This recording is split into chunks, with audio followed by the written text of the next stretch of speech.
Hello everyone, welcome back.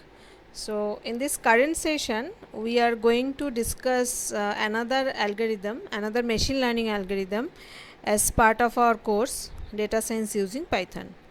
Okay, so the topic that we are going to cover today is K-means clustering algorithm, and this is a unsupervised learning algorithm. So far we have already discussed few of the algorithms, but they were all supervised learning algorithm, but this one is the unsupervised learning. If you remember our earlier sessions, we have discussed that the main difference between supervised and unsupervised learning is that in case of supervised learning, you have the outcome available for the training data, and in case of unsupervised learning, you don't have any outcome available, you only have a feature set. Okay, and based on the feature set, we are going to do some clustering of that. It's kind of that you have some 100 records with some features, and you are thinking that okay, I'm going to create 4 groups, and then you are trying to identify maybe 25 each in all the groups. So you can decide that okay, these 25 records which are having these values of the features are very close to each other, so you put them together in a group like that. Without having any outcome value available or any predefined outcome class available, I can put them in different groups, different clusters. So that is the clustering type of unsupervised learning, and K-means is one of the clustering algorithm available. Okay. So let us have the detailed discussion on K-means clustering. It is the simplest and popular unsupervised machine learning algorithm. It is a very simple one. Okay, so I told you that what is a cluster. So it's a collection of data points aggregated together because of certain similarities. Means when I have a collection of data points, and if I think that okay, there are some k number of clusters, k number of groups, then what I can do, that I can decide that which of the data are going to be in a particular group based on the similarities they have with each other. Okay, so here the name k means first part is the k.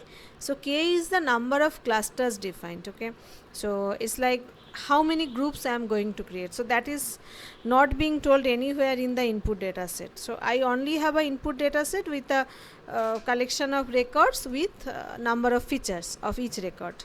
So what I am going to do, I am going to create number of clusters, and that is the k. So how to decide that how many k I should have, that I will have some discussion on that. Okay, so k number of clusters that we are going to define, and then there is a concept of centroid. So what is a centroid? Centroid is calculated by mean method. We'll go in detail of that also, the detailed discussion on that. So centroid is something like, suppose there is a particular cluster and there are some 20 records in that cluster, and in that this 20 records, what I am going to do, I am taking the mean of that 20 records, and I can decide that okay, that is the centroid of that. It's kind of a central point, you can say. Okay, so here as it is a k-means algorithm, so we calculate the mean and then we decide on the centroid for a particular cluster. So that's how this k-means name came from. Okay, this k-means we can say that it has the approach that is called expectation maximization. So there are two parts. The approach is expectation, that is so it is written that it is E step, means the expectation step. What it does, assigning the data points to the closest cluster. So the first task we do, that we create k number of clusters, then we select one centroid for each of the clusters, and then we assign the data points to the closest cluster. How we do that, we'll go in detail. Okay, in the detailed discussion. So the E step is assigning the data points to the closest cluster, that is the first step, and the second step, that is the M step, that is computing the centroid of each cluster. So first of all, we assign the data points to the closest clusters, and then after these assignments, what we do, we again compute the centroid. the best possible centroid for the each of the clusters I have defined. Okay, so that are the two major parts or the major approaches that we take in k-means. In the next slides onwards, we will be discussing more in the how this algorithm works. Okay, so I guess it's clear so far. So we have just discussed what is the cluster, then k is the number of clusters we define, then centroid is the mean of all the data points available in that particular cluster, and it takes the approach expectation maximization. Okay, so now these are the algorithm steps that I am going to take. So first one is that I have to decide a number of clusters k, so that's a little bit of tricky one, so we'll discuss on that as well, that how we can finalize the k value. Okay, then initialize k centroids by shuffling and random selection of the data set. So if I think that okay, I'm going to have 4 clusters, then I have to take 4 centroids. I have to define 4 centroids. And how do I decide? I just shuffle the data set, that data set is available with me, and then I do some random selection. Any 4 of the data set I just take and I initialize them as the centroids.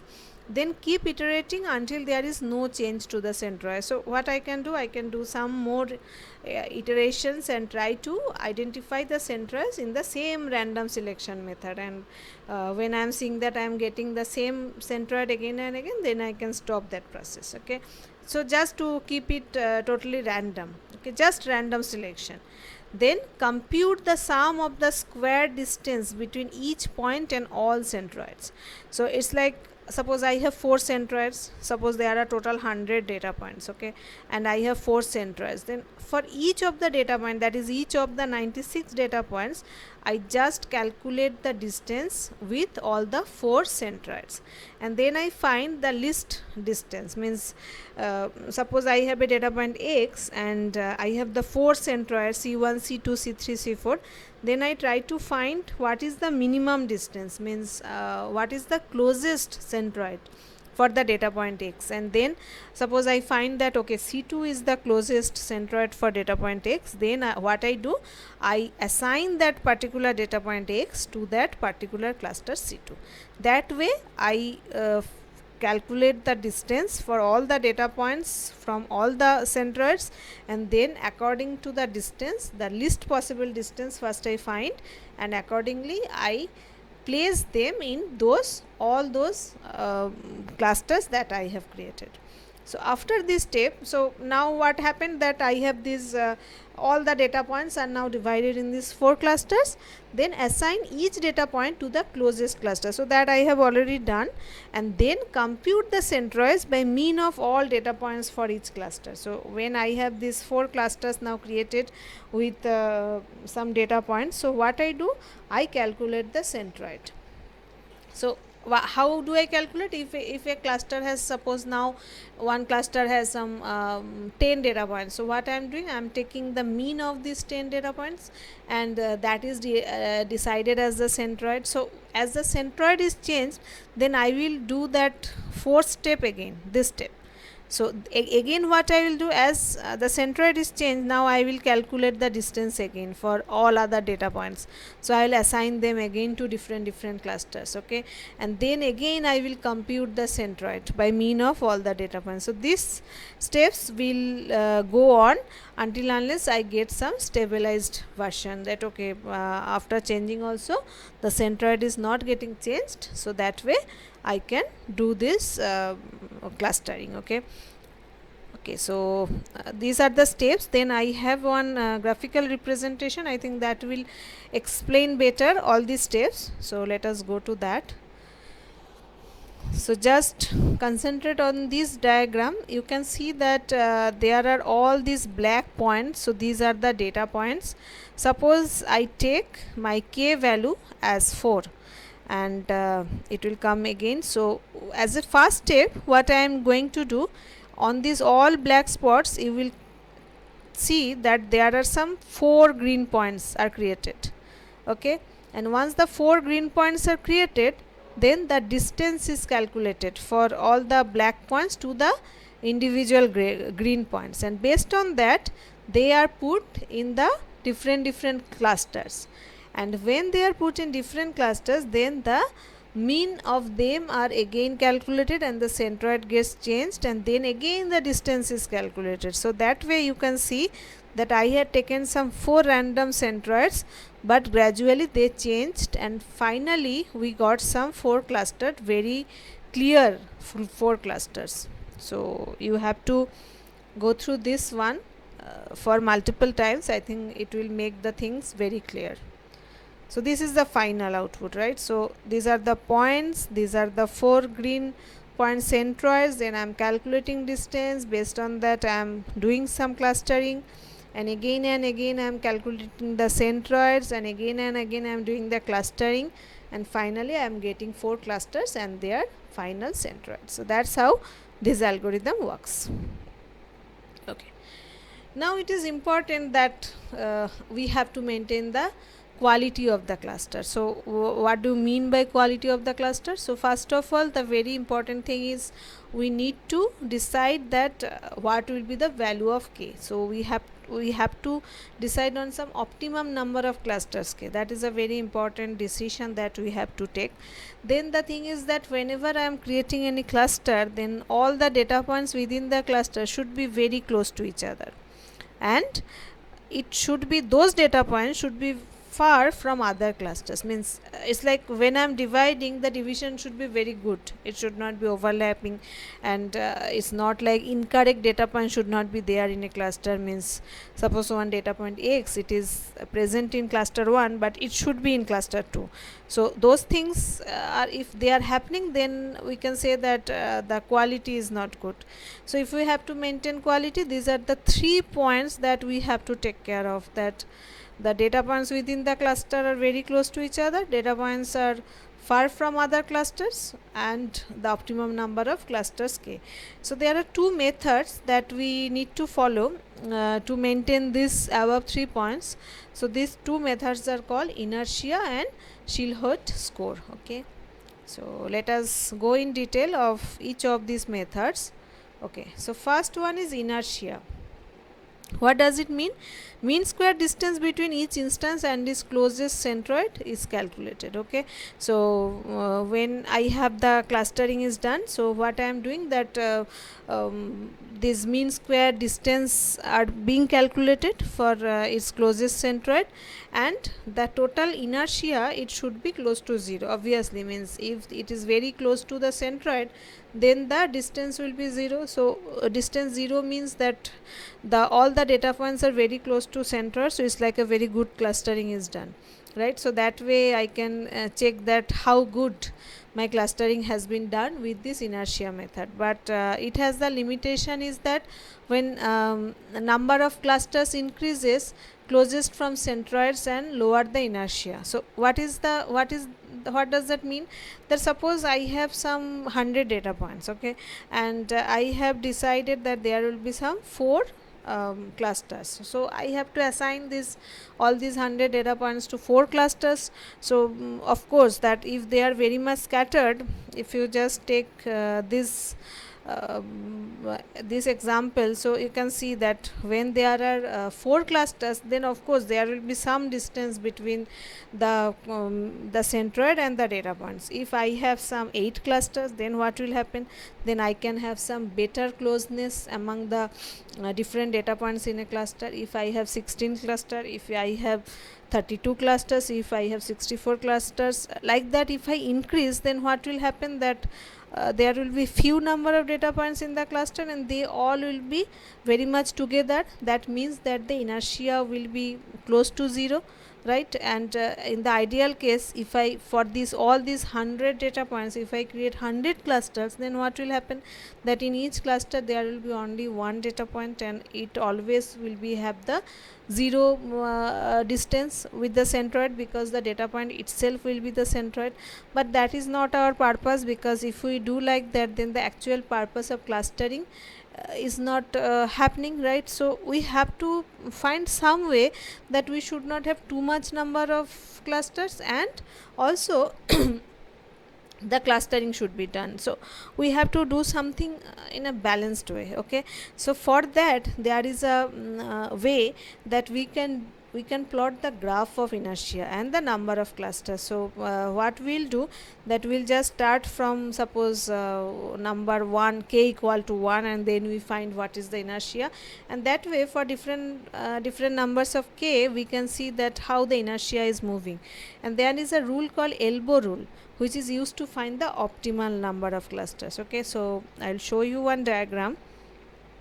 Okay, so here you can see that it is plotted in the x-axis, there is the k value, and in the y-axis I have the sum of square distances. Okay, so here what I am doing, that I am just increasing the value of k and checking that what is the value of this sum of square distance, and I can see that this graph is moving like that. Okay, it's kind of, you can see that it was decreasing when I was increasing k, and after some time, maybe when the value of k is 4 and then 5, 6, 7, and gradually it's like sum of square distance, it is decreasing but not in a significant amount. It's like it has become just like, just like a straight line. So it's kind of a hand type of shape it is taking, this graph, and this part is the elbow. If I consider it as a hand, then it's the elbow.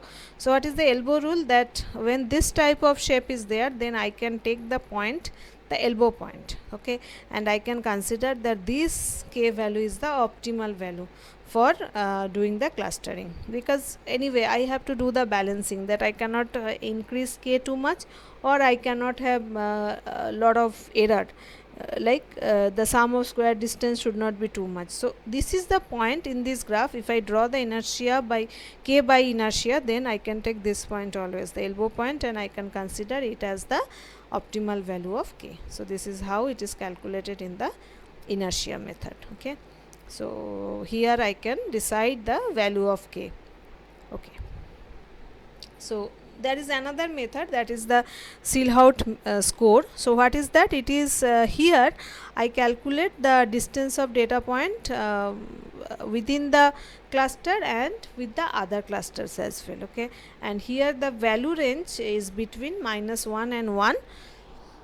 Okay, so the possible value range is from -1 to 1, and this is called the Silhouette coefficient, which is that x minus y divided by max of xy. So this is the formula, that's how we calculate this coefficient, and where this x and y are, y is the mean intra cluster distance, means suppose I am doing it for a single instance, single data point, then I am calculating the distance between all the data points within that cluster, and then I calculate the mean of that distance.